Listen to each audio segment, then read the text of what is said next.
ग्राम लेंदा गोंदी में आयोजित इस शिव पुराण में उपस्थित आदरणीय महाराज के चरणों में प्रणाम। आप सब यहाँ उपस्थित भक्तजनों के चरणों में प्रणाम। सभी माताएं, बहनें, आदरणीय बुजुर्ग, नौजवान साथी और प्यारे बच्चों को भी चरणों में प्रणाम। आज मैं अपने आप को सौभाग्यशाली समझता हूँ कि मुझे इस गांव में थोड़े समय के लिए सही, लेकिन आधे घंटे के लिए भले ही, लेकिन मुझे शिव पुराण कथा सुनने का अवसर प्राप्त हुआ।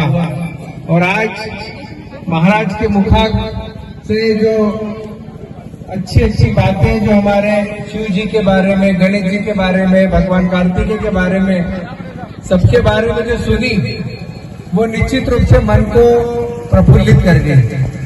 कोई भी महाराज हो, महंत हो, संत हो, ऋषि हो, महर्षि हो, जब वो आपको कोई कथा सुनाते हैं, जब आपका कोई शिव पुराण सुनाते हैं, भागवत सुनाते हैं, तो वो आपके बीच जब आते हैं तो आपको ज्ञान बताने आते हैं। आपके बीच में ज्ञान का प्रचार कैसे हो, आपके बारे में आपको जानकारी का कैसे पता लगे, ईश्वर की बातें, अच्छी अच्छी चीजें।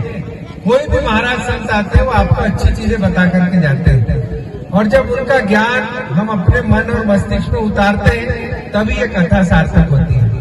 तो मैं आप लोगों से सबसे अनुरोध करता हूँ कि महाराज जी की जो 4-5 दिन से जो यहाँ शिव पुराण चल रहा है, निश्चित रूप से महाराज जी बहुत महान है, विद्वान भी है, क्योंकि किसी की भी भाषा और शैली से 5 मिनट में पता चल जाता है। तो महाराज जी के चरणों में फिर एक बार कोटि कोटि प्रणाम करता हूँ। और महाराज जी का गौ भक्त हूँ, तो गौ माता की बात अगर मैं नहीं करूँ तो मुझे मजा भी नहीं आता। गाय, गंगा और गोपाल, ये हमारे जीवन के मूल आधार है। और गौ माता एक ऐसी ताकत है जिसके अंदर 33 कोटि देवी देवताओं का वास होता है। देखिए, आप भगवान श्री कृष्ण के पास भी गाय थे, गोपालन कहते हैं, गोपाल नाम है ना उनका, तो गोपाल कहते हैं। शिव जी के पास भी नंदी है, तो मतलब चाहे वो शिव जी हो, प्रभु श्री राम हो, गोपाल हो, कृष्ण हो, सबने गाय की पूजा की, जिसके अंदर 33 कोटि देवी देवताओं का वास है। एकमात्र गौ माता की पूजा करने से 33 कोटि देवी देवताओं की पूजा हो जाती है। तो ये सौभाग्य हमको मिला है। और अच्छा, हमने राम जी को तो नहीं देखा, हमने शिव जी को नहीं देखा, लेकिन गौ माता को देखा है ना? देखा है कि नहीं देखा है? जब हमने गौ माता को देखा है तो ये मान के चलो कि उसके अंदर 33 कोटि देवी देवता है। वो इस धरती पर जीवित प्राणी है, जीवित ईश्वर है। तो बड़ा दुख होता है महाराज जी की गौ माताएं कटने जा रही है। तो मैं तो यही कहना चाहता हूँ कि सरकार किसी भी पार्टी की हो, चाहे मेरे पास, जब हमारा गांव का किसान, हमारा यहाँ का भक्त, जब कसाई के घर में आप अपनी गाय को नहीं बेचोगे, गाय बूढ़ी हो जाए, अच्छा हमारे माता पिता बूढ़े हो जाए तो कसाई के घर भेजते हैं क्या? भेजते हैं क्या? नहीं भेजते। तो हमारी गाय बूढ़ी हो जाए, वो उसके प्राण हमारे खूंटे पर जाए और उसको कसाई के घर नहीं बेचे, आज हमको संकल्प है। बहुत ये प्रण लेना चाहिए, क्योंकि गाय तभी बचेगी, गाय बचेगी तो गांव बचेगा, खेत बचेगा, किसान बचेगा और देश बचेगा। केवल नारे लगाने से नहीं होता। गौहत्या बंद करो, गौहत्या बंद कोई नहीं करने वाला, गौहत्या आप और हम लोग मिलकर करेंगे तब गौहत्या बनेगा। तो मेरा यही अनुरोध है कि गाय जैसा पवित्र प्राणी और पवित्र जीव इस धरती पे नहीं है, और वो साक्षात ईश्वर है। आपको मैं एक छोटी सी कथा सुनाता हूँ, 1 मिनट की। जब गाय के अंदर सभी देवी देवताओं का समावेश हो रहा था, भगवान विष्णु जो है उसके अंदर सभी देवी देवताओं का समा रहे थे, तो सबका समावेश हो गया उसमें, गणेश जी का भी, शिव जी का भी, कृष्ण का भी, सबका। तो लक्ष्मी जी आई, बोले विष्णु जी मेरी जगह कहाँ है गौ माता के अंदर? तो विष्णु जी कहने लगे तुम्हारे लिए अब कोई जगह नहीं बची गौ माता। बोले नहीं, मैं तो गौ माता के अंदर प्रवेश करूंगी चाहे कुछ भी हो जाए। तो बोले गोबर के अंदर तुम्हारी जगह है, तो गौ में वसती लक्ष्मी।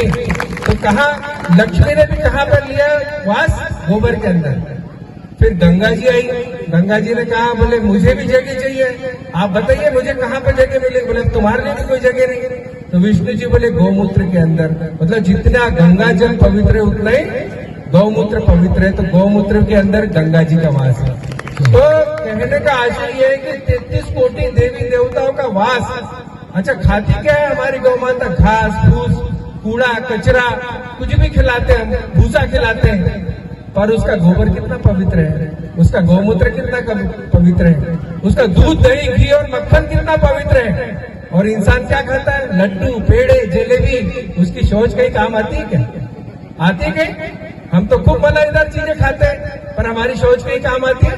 पर गौ माता का कूड़ा कचरा खाने वाली गाय, आज उसका गोबर भी काम में आता है, खेत में किसानों के गौमूत्र भी काम आता है, और दूध दही और घी मक्खन से हम सबको जीवन मिलता है, हम सब समृद्ध होते हैं, किसान समृद्ध होता है। तो मेरा आप सबसे यही निवेदन है कि मैं जहां भी जाता हूं, मैं राजनीतिक बात कभी नहीं करता महाराज जी। चुनाव आते जाते रहेंगे, जब जिसको वोट जहां देना वहां दे देना, पर मैं सिर्फ धर्म की बात करता हूँ। जिस भी मंच पे जाता हूँ मैं धर्म की बात करता हूँ। तो मैं यही आपसे अनुरोध करता हूँ कि हम सब धार्मिक लोग हैं, हम सनातनी लोग हैं, और जब हम सनातनी लोग हैं तो हमारा कर्तव्य बनता है कि हम गौ माता की रक्षा करें। तो आप सब लोग प्रण लेंगे गौ माता की रक्षा करने का? लेंगे कि नहीं लेंगे? तो मैं आप लोगों से यही अनुरोध करता हूँ कि हम सब भक्तिमय हो जाए। मैं हमारे यहाँ महाशिवरात्रि का इस अवसर में बहुत बड़ा आयोजन होता है, अर्धनारीश्वर भोगांव, काफी बड़ा दिव्य और भव्य मंदिर है। शिव जी की पिंड है, करीबन 2000 वर्ष पुरानी। और घोगरा स्थान जहाँ हमारा मेरा खुद का गांव है रिधोरा, वहाँ बहुत बड़ा घोगरा में मेला भरता है 3 दिन तक के, वहाँ भी शिव जी का वास है। और 2 किलोमीटर आगे जाए तो हनुमान जी की निंद्रा अवस्था में प्रतिमा, आप सब जानते हैं जाम सावली के हनुमान जी। तो पूरा हमारा ये क्षेत्र जितना भी है सब धार्मिक क्षेत्र है, सब आध्यात्मिक क्षेत्र है। तो मैं पुनः आपको एक बार बहुत बहुत बधाई देता हूँ, महाराज जी के चरणों में फिर से कोटि कोटि नमन करता हूँ और अपनी वाणी को विराम देता हूँ। आप सबका बहुत बहुत धन्यवाद। जोरदार तालियां से स्वागत।